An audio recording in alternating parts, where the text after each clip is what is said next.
Alright, so we're going to do a little bit of review with these last two. So vertical angles are angles across from each other.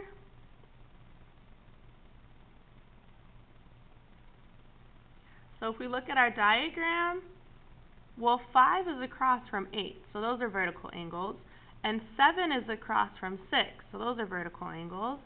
3 and 2 are vertical, and 1 and 4 are vertical. And again, we can see, because we already labeled, vertical angles are congruent.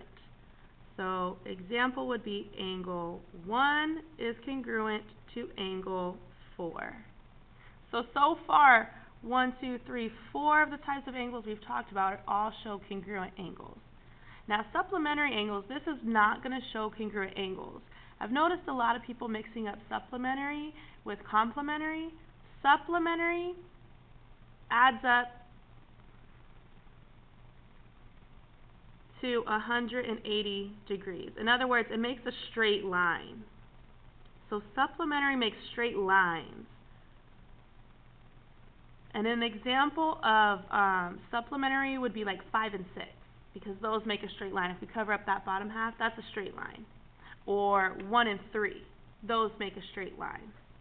So we could say angle 1 plus angle 3 equals 180 degrees.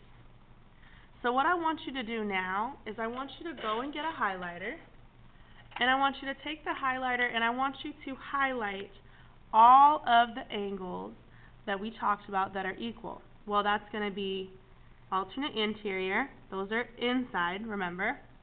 Those are alternate exterior. Those are outside.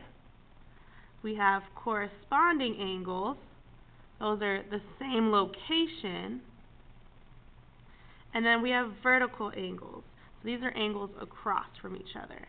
So I went through and I highlighted all of the angles that are congruent and some key words that will help me see those when I look back at these notes and really just need to figure out what it is that I'm using.